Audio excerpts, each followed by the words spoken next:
जब हम प्रत्येक चीज के प्रति धन्यवाद से भर जाते हैं, साधक स्मरण रखें कि उन्हें इन 3 दिनों में प्रत्येक चीज के प्रति धन्यवाद से भर जाना है। जो मिलता है उसके लिए धन्यवाद, जो नहीं मिलता उससे कोई प्रयोजन नहीं। उस भूमिका में अर्थ पैदा होता है, उस भूमिका में भीतर एक निश्चिंतता पैदा होती है, एक सरलता पैदा होती है। और अंतिम रूप से एक बात और, इन 3 दिनों में हम निरंतर प्रयास करेंगे अंतस प्रवेश का, ध्यान का, समाधि का। उस प्रवेश के लिए एक बहुत प्रगाढ़ संकल्प की जरूरत है। प्रगाढ़ संकल्प का यह अर्थ है, हमारा जो मन है उसका एक बहुत छोटा सा हिस्सा, जिसको हम चेतन मन कहते हैं, उसी में सब विचार चलते रहते हैं। उससे बहुत ज्यादा गहराइयों में हमारा 9 हिस्सा मन और है। अगर हम मन के 10 खंड करें तो एक खंड हमारा कॉन्शस है, चेतन है, 9 खंड हमारे अचेतन और अनकॉन्शस है। इस एक खंड में ही हम सब सोचते विचारते हैं। 9 खंडों में उसकी कोई खबर नहीं होती, 9 खंडों में उसकी कोई सूचना नहीं पहुंचती। हम यहां सोच लेते हैं कि ध्यान करना है, समाधि में उतरना है, लेकिन हमारे मन का बहुत सा हिस्सा अपरिचित रह जाता है। वो अपरिचित हिस्सा हमारा साथ नहीं देगा, और अगर उसका साथ हमें नहीं मिला तो सफलता बहुत मुश्किल है। उसका साथ मिल सके इसके लिए संकल्प करने की जरूरत है। और संकल्प मैं आपको समझा दूं कैसा हम करेंगे। अभी यहां संकल्प करके उठेंगे, और फिर जब रात्रि में आप अपने बिस्तरों पर जाएं तो 5 मिनट के लिए उस संकल्प को पुनः दोहराएं, और उस संकल्प को दोहराते दोहराते ही नींद में सो जाएं। संकल्प को पैदा करने का जो प्रयोग है वो मैं आपको समझा दूं, उसे हम यहां भी करेंगे और रोज नियमित करेंगे। संकल्प से मैंने आपको समझाया है कि आपका पूरा मन, चेतन और अचेतन, इकट्ठे रूप से ये भाव कर ले कि मुझे शांत होना है, मुझे ध्यान को उपलब्ध होना है। जिस रात्रि गौतम बुद्ध को समाधि उपलब्ध हुई, उस रात वे अपने बोधि वृक्ष के नीचे बैठे और उन्होंने कहा, अब जब तक मैं परम सत्य को उपलब्ध ना हो जाऊं तब तक यहां से उठूंगा नहीं। हमें लगेगा इससे क्या मतलब है, आपके नहीं उठने से परम सत्य कैसे उपलब्ध हो जाएगा। लेकिन ये ख्याल कि जब तक मुझे परम सत्य उपलब्ध ना हो जाए मैं यहां से उठूंगा नहीं, ये सारे प्राण में गूंज गया। वे नहीं उठे जब तक परम सत्य उपलब्ध नहीं हुआ। और आश्चर्य है कि परम सत्य उसी रात्रि उन्हें उपलब्ध हुआ। वे 6 वर्ष से चेष्टा कर रहे थे, लेकिन इतना प्रगाढ़ संकल्प किसी दिन नहीं हुआ था। संकल्प की प्रगाढ़ता कैसे पैदा हो, वो मैं छोटा सा प्रयोग आपको कहता हूं, वो हम अभी यहां करेंगे, और फिर उसे हम रात्रि में नियमित करके उसे सोएंगे। अगर आप अपनी सारी श्वास को बाहर फेंक दें और फिर श्वास को अंदर ले जाने से रुक जाएं, क्या होगा? अगर मैं अपनी सारी श्वास बाहर फेंक दूं और फिर नाक को बंद कर लूं और श्वास को भीतर न जाने दूं तो क्या होगा? क्या थोड़ी देर में मेरे सारा प्राण उस श्वास को लेने को तड़फने नहीं लगेगा? क्या मेरा रोआ रोआ और मेरे शरीर के जो लाखों कोष्ठ हैं वो मांग नहीं करने लगेंगे कि हवा चाहिए, हवा चाहिए? जितनी देर मैं रोकूंगा उतना ही मेरे गहरे अचेतन का हिस्सा पुकारने लगेगा, हवा चाहिए। जितनी देर मैं रोके रहूंगा उतनी ही मेरे प्राण के नीचे के हिस्से भी चिल्लाने लगेंगे, हवा चाहिए। अगर मैं आखिरी क्षण तक रोके रहूं तो मेरा पूरा प्राण मांग करने लगेगा, हवा चाहिए। क्योंकि ये सवाल आसान नहीं है कि ऊपर का हिस्सा ही कहे। अब ये जीवन और मृत्यु का सवाल है तो नीचे के हिस्से भी पुकारेंगे कि हवा चाहिए। इस क्षण की स्थिति में जबकि पूरे प्राण हवा को मांगते हो, तब आप अपने मन में ये संकल्प सतत दोहराएं कि मैं ध्यान में प्रवेश करके रहूंगा। उन क्षणों में जब आपके पूरे प्राण श्वास मांगते हो, तब आप अपने मन में ये भाव दोहराते रहें कि मैं ध्यान में प्रवेश करके रहूंगा। ये मेरा संकल्प है कि मैं ध्यान में प्रवेश करके रहूंगा। उस वक्त आपका मन ये दोहराता रहे। उस वक्त आपके प्राण श्वास मांग रहे होंगे और आपका मन ये दोहराएगा, जितनी गहराई तक प्राण कंपित होंगे उतनी गहराई तक आपका यह संकल्प प्रविष्ट हो जाएगा। और अगर आपने पूरे प्राण कंपित हालत में इस वाक्य को दोहराया तो यह संकल्प प्रगाढ़ हो जाएगा। प्रगाढ़ का मतलब यह है कि वह आपके अचेतन अनकॉन्शियस माइंड तक प्रविष्ट हो जाए। इसे हम रोज ध्यान के पहले भी करेंगे, रात्रि में सोते समय भी आप इसे करके सोएंगे। इसे करेंगे फिर सो जाएंगे। जब आप सोने लगेंगे तब भी आपके मन में यह सतत ध्वनि बनी रहे कि मैं ध्यान में प्रविष्ट होकर रहूंगा। ये मेरा संकल्प है कि मुझे ध्यान में प्रवेश करना है। ये वचन आपके मन में गूंजता रहे और गूंजता रहे और आप कब सो जाएं आपको पता ना पड़े। सोते समय चेतन मन तो बेहोश हो जाता है और अचेतन मन के द्वार खुलते हैं। अगर उस वक्त आपके मन में ये बात गूंजती रही तो ये अचेतन परतों में प्रविष्ट हो जाएगी और आप इसका परिणाम देखेंगे। इन 3 दिनों में ही परिणाम देखेंगे। संकल्प को प्रगाढ़ करने का उपाय आप समझे। उपाय है सबसे पहले धीमे धीमे पूरी सांस भर लेना। पूरे प्राणों में, पूरे फेफड़ों में सांस भर जाए जितनी भर सके। जब सांस पूरी भर जाए तब भी मन में यह भाव गूंजता रहे कि मैं संकल्प करता हूं कि ध्यान में प्रविष्ट होकर रहूंगा। ये वाक्य गूंजता ही रहे। फिर श्वास बाहर फेंकी जाए तब भी ये वाक्य गूंजता रहे कि मैं संकल्प करता हूं कि मैं ध्यान में प्रवेश करके रहूंगा। ये वाक्य दोहरता रहे। फिर सांस फेंकते जाएं बाहर। एक घड़ी आएगी आपको लगेगा आप श्वास भीतर बिल्कुल नहीं है, तब भी थोड़ी है, उसे भी फेंके और वाक्य को दोहराते रहें। आपको लगेगा आप बिल्कुल नहीं है, तब भी है, आप उसे भी फेंकें। आप घबराएं ना, आप पूरी सांस कभी नहीं फेंक सकते हैं। यानी इसमें घबराने का कोई कारण नहीं, आप पूरी सांस कभी फेंक ही नहीं सकते हैं। इसलिए जितना आपको लगे कि आप बिल्कुल नहीं है, उस वक्त भी थोड़ी है, उसको भी फेंकें। जब तक आपको बने उसे फेंकते जाएं और मन में यह गूंजता रहे कि मैं संकल्प करता हूं कि मैं ध्यान में प्रवेश करके रहूंगा। ये अद्भुत प्रक्रिया है। इसके माध्यम से आपके अचेतन परतों में विचार प्रविष्ट होगा, संकल्प प्रविष्ट होगा और उसके परिणाम आप कल सुबह से ही देखेंगे। तो एक तो संकल्प को प्रगाढ़ करना है। उसको अभी हम जब अलग होंगे यहां से तो उस प्रयोग को करेंगे। उसको 5 बार करना है। यानी 5 बार श्वास को फेंकना और रोकना है और 5 बार निरंतर उस भाव को अपने भीतर दोहराना है। जिनको कोई हृदय की बीमारी हो या कोई तकलीफ हो वो उसे बहुत ज्यादा तेजी से नहीं करेंगे, उसे बहुत आहिस्ता करेंगे, जितना उनको सरल मालूम पड़े और तकलीफ न मालूम पड़े। ये जो संकल्प की बात है इसको मैंने कहा कि रोज रात्रि को इन 3 दिनों में सोते समय करके सोना है। सोते वक्त जब बिस्तर पर आप लेट जाएं, इसी भाव को करते करते क्रमशः नींद में विलीन हो जाना है।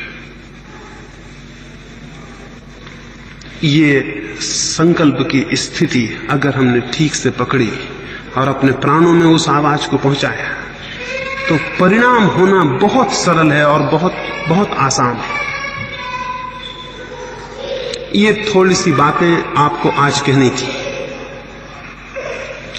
इनमें जो प्रासंगिक जरूरतें हैं वो मैं समझता हूं आप समझ गए होंगे।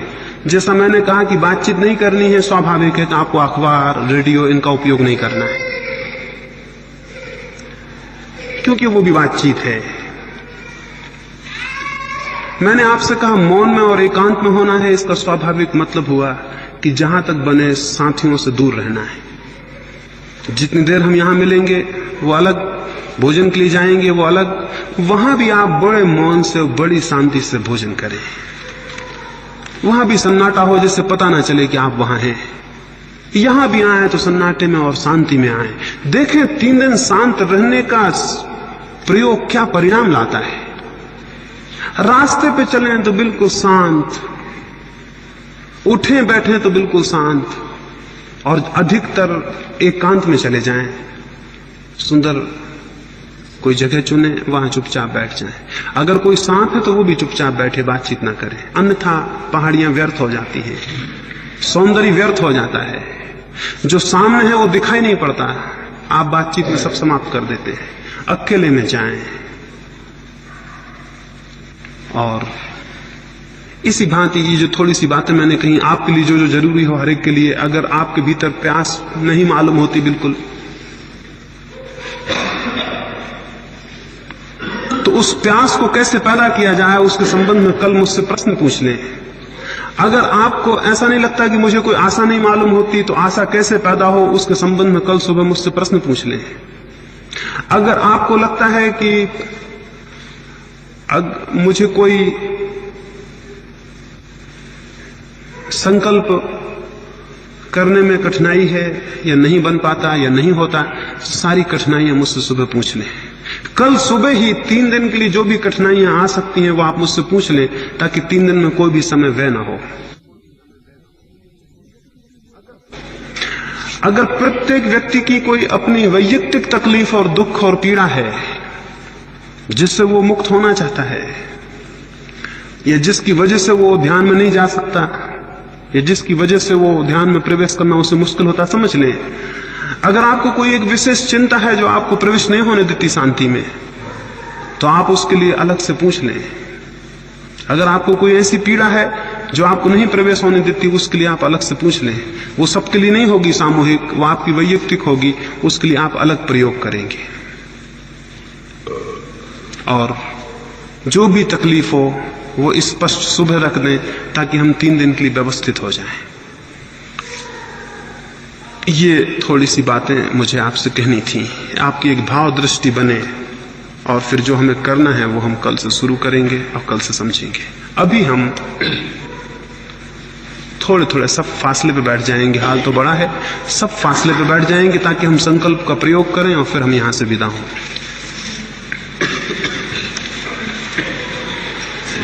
ऐसे झटके से नहीं, बहुत आहिस्ता आहिस्ता पूरा फेफड़ा भर लेना है। जब आप फेफड़ों को भरेंगे तब आप स्वयं अपने मन में दोहराते रहेंगे कि मैं संकल्प करता हूं कि मैं ध्यान में प्रवेश करके रहूंगा। इस वाक्य को आप दोहराते रहेंगे। फिर जब श्वास पूरी भर जाए आखिरी सीमा तक, तब उसे थोड़ी देर रोकें और अपने मन में ये दोहराते रहें। घबराहट बढ़ेगी, मन होगा बाहर फेंक दें, तब भी थोड़ी देर रोकें और इस वाक्य को दोहराते रहें। फिर श्वास को धीरे धीरे बाहर निकालें, तब भी वाक्य दोहरता रहे। फिर सारी श्वास बाहर निकालते जाएं, आखिरी सीमा तक लगे तब भी निकाल दें, तब भी वाक्य दोहरता रहे। फिर अंदर जब खाली हो जाए उस खालीपन को रोकें, श्वास को अंदर न लें, फिर दोहरता रहे वाक्य अंतिम समय तक। फिर धीरे धीरे श्वास को अंदर लें। ऐसा 5 बार। एक बार का मतलब हुआ एक दफा अंदर लेना और बाहर छोड़ना, एक बार। इस तरह 5 बार क्रमशः धीरे धीरे सब करें। जब 5 बार कर चुके हैं तब बहुत आहिस्ता से रीढ़ को सीधा रख के ही फिर धीमे धीमे श्वास लेते रहें और 5 मिनट विश्राम से बैठे रहें। ऐसा कोई 10 मिनट हम यहाँ प्रयोग करें। फिर चुपचाप सारे लोग चले जाएंगे, बातचीत का स्मरण रखेंगे, अभी से उसको शुरू कर देना है। शिविर शुरू हो गया इस अर्थों में।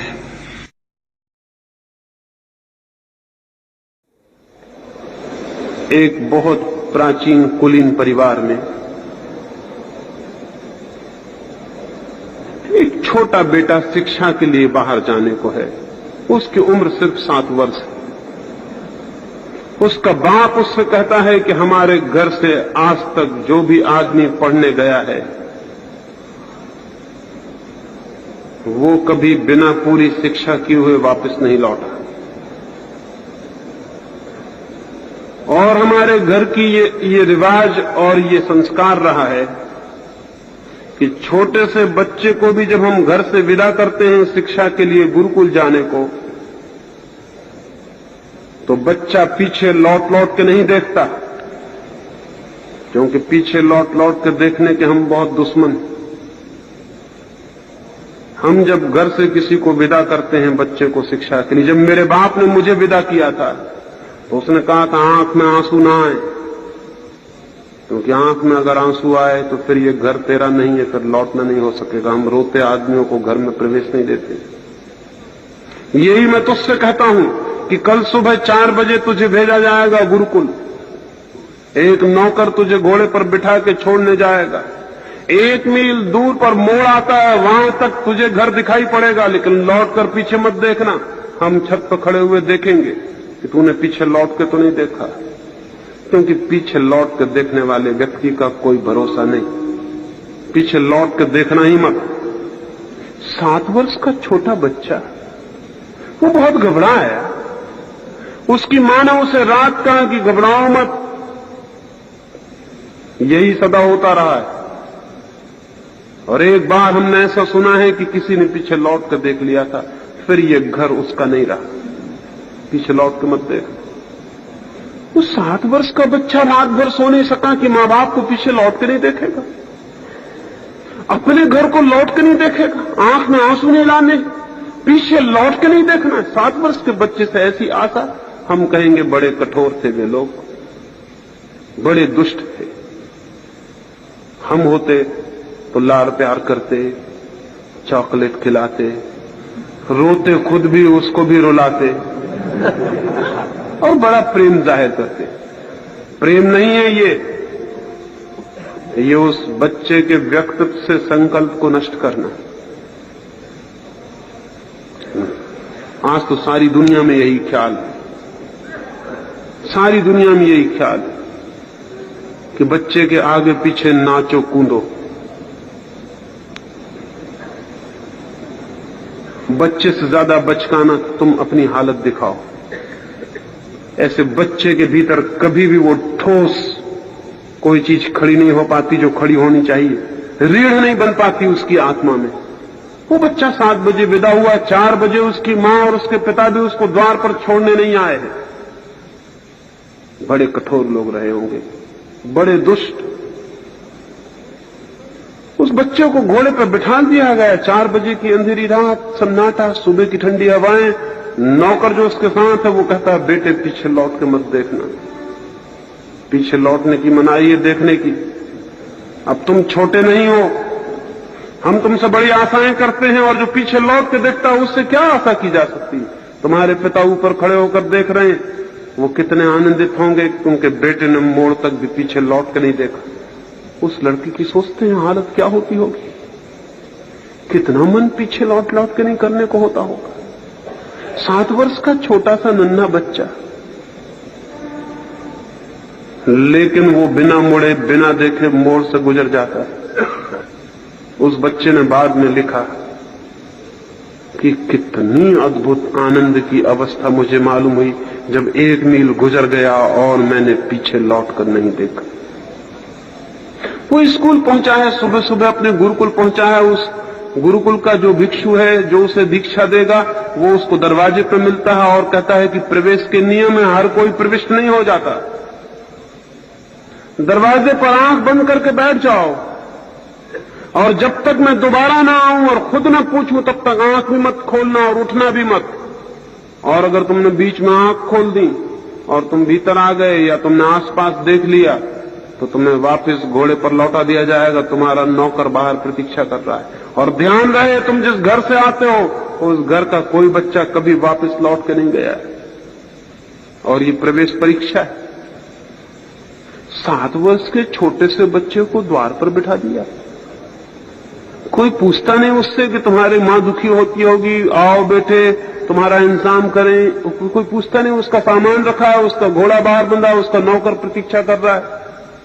उस बच्चे को दरवाजे पर आंख बंद करके बिठा दिया गया, 7 साल के बच्चे को। वो शिक्षक भी बड़े कठोर और क्रूर रहे होंगे, लेकिन जो जानते हैं कि उन मां बाप और उन शिक्षकों से दयावान और कोई भी नहीं था। वो बच्चा बैठा है, स्कूल में बच्चे आ रहे हैं, कोई उसको धक्का मारता है, कोई कंकड़ मारता है, बच्चे बच्चे हैं। कोई छेड़खानी करता है, लेकिन उसे आंख बंद रखनी है, चाहे कुछ भी हो जाए, क्योंकि आंख अगर बंद नहीं रही तो वापस लौटना पड़ेगा। किस मुंह से पिता के सामने खड़ा हो जाएगा कि मैं वापस आ गया। उस घर में कभी कोई वापस नहीं लौटा। वो छोटा सा बच्चा, सुबह की उस धूप बढ़ने लगी है, मक्खियां उसके चारों तरफ घूम रही हैं, बच्चे पत्थर मार रहे हैं, जो निकलता है वही धक्का मारता चला जाता है। वो आंख बंद किया है, भूख जोर की लग रही है, प्यास लग रही है, लेकिन आंख खोलनी है, ना उठना है। दोपहर हो गया, सूरज ऊपर आ गया, सिर पे छा गया, पता नहीं क्या हो रहा है, कोई आता नहीं, कोई बोलता नहीं। उसे आंख बंद किए बैठा है, उसने आंख नहीं खोली, झपक कर भी आंख नहीं देखी। सूरज ढलने के करीब आ गया, सांझ आ गई, वो भूख से तड़पा जा रहा है। वो गुरु और 10-15 और भिक्षु आते हैं, उसे उठा लेते हैं और कहते हैं तू प्रवेश परीक्षा में उत्तीर्ण हो गया, तेरे पास संकल्प है, अब आगे कुछ हो सकता है, तू भीतर आ। वो युवक हो गया बाद में। तब उसने लिखा कि आज मैं याद करता हूं उनकी जो इतने कठोर मालूम पड़े थे, आज जानता हूं उनकी करुणा अद्भुत थी। हमारी करुणा बहुत अद्भुत है, और हमारी करुणा सब लोच पोच कर देती, सब इम्पोर्टेंट कर देती। और हम दूसरे के प्रति भी ऐसे ढीले हैं और अपने प्रति भी ऐसे ही ढीले। ऐसे संकल्प पैदा नहीं हो जाता। संकल्प पैदा होने का अर्थ है कुछ करना पड़ेगा, कुछ दांव लेने पड़ेंगे, कुछ निर्णय करना पड़ेगा, कहीं रुकना पड़ेगा, कहीं ठहरना पड़ेगा। उस दबाव में ही वो संकल्प जागता है। अब इधर मैं ध्यान करने के लिए कहता हूं, 15 मिनट इतने मुश्किल हो जाते हैं कि मुझे 10 मिनट में मुझे ही खत्म कर देना पड़ता है। 15 मिनट नहीं बैठते आप, इस ख्याल में मत रहना। तो 10 मिनट में आपकी हालत देख के खत्म कर देना पड़ता। 15 मिनट में कितनी दफा आंख खोल के देख लेते हैं, पता है आपको? संकल्प ऐसे जन्मेगा। 15 मिनट आदमी आंख बंद करके नहीं बैठ सकता। इससे ज्यादा कमजोरी की और क्लीव और नपुंसक कोई अवस्था हो सकती। 15 मिनट आंख बंद करके बैठना मुश्किल है। पड़ोस में किसी की कि देखने की इच्छा होती है कि वहां क्या हो रहा है, पीछे क्या हो रहा है, कोई की सांस जोर से चल रही, उसको क्या हो रहा है, सबको क्या हो रहा है ये फिक्र है आपको। और इसकी जरा भी फिक्र नहीं है कि 15 मिनट आप आंख बंद करके नहीं बैठ पा रहे हैं, ये क्या हो रहा है। कोई चिंता नहीं, हमें कोई फिक्र ही नहीं कि हमारे पास कोई संकल्प जैसी स्थिति नहीं रह गई। पोम्पेई में विस्फोट हुआ ज्वालामुखी का, और पोम्पेई का पूरा नगर जल गया।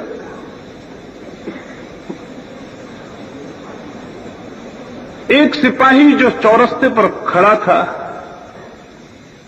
रात पहरा देने को, सुबह 6 बजे उसकी ड्यूटी बदलेगी, दूसरा सिपाही सुबह 6 बजे आकर उसकी जगह खड़ा होगा। सारा पोम्पेई भाग रहा है। रात के 2 बजे ज्वालामुखी फूट गया, सारा पोम्पेई कप रहा है, आग उगल रही है, सारा नगर जल रहा है, सारे गांव के लोग भाग रहे हैं। भागते लोग उस सिपाही को कहते हैं, यहां किस लिए खड़े हो?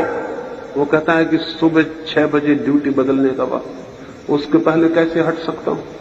अरे लोग कहते हैं पागल हो गए, अब ड्यूटी वगैरह का कोई सवाल नहीं है, मर जाओगे, सुबह 6 कभी नहीं बजेंगे, आग लग रही पूरे गांव में। उसने कहा वो तो ठीक है, यही तो मौका है, तब पता चलेगा कि मैं सिपाही हूं या नहीं।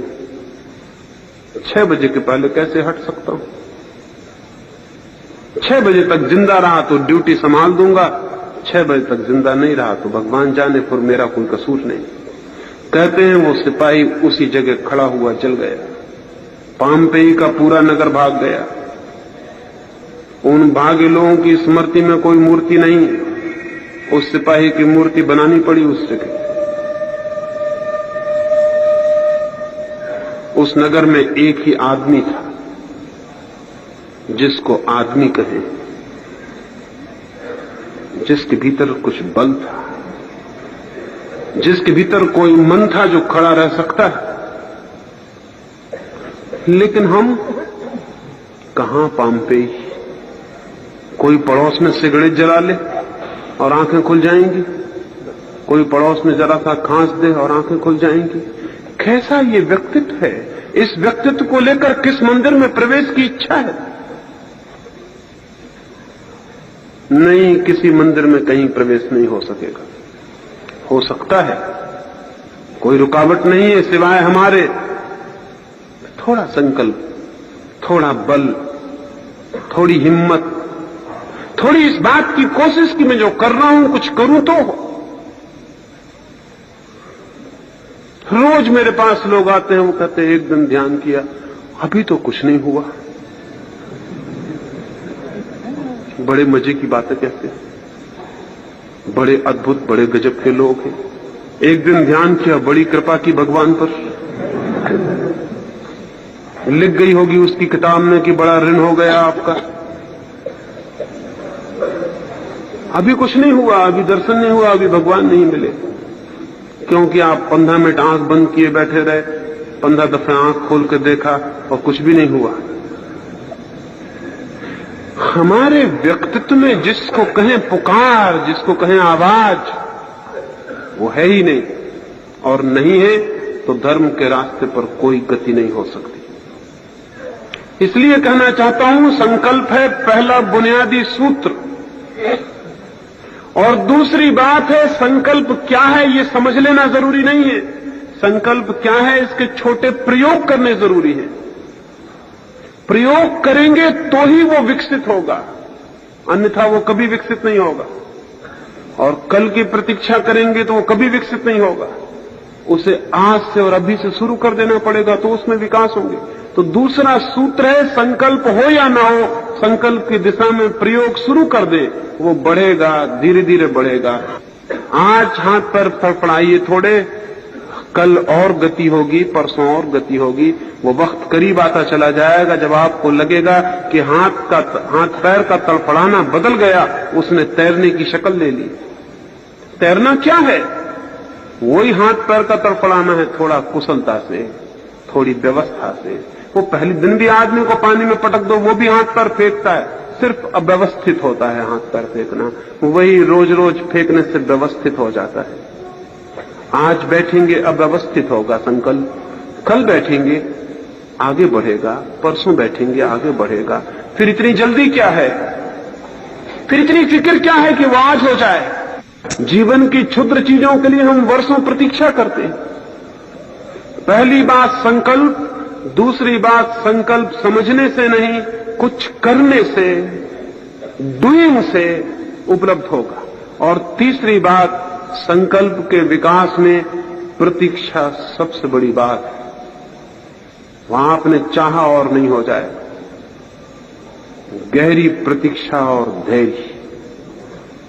और जितना धैर्य होगा उतनी जल्दी हो जाए, और जितना अधैर्य होगा उतना मुश्किल हो जाएगी। क्योंकि अधैर्य खबर देती है कि संकल्प निर्मित नहीं हो पा रहा है। अधैर्य बताता है कि संकल्प निर्मित नहीं हो पाएगा, क्योंकि अधैर्य की भूमि पर कोई भी चीज निर्मित नहीं होती है। ये तीन बातें ध्यान रख लें। संकल्प चाहिए, संकल्प के लिए क्रिया चाहिए, क्रिया के लिए प्रतीक्षा चाहिए।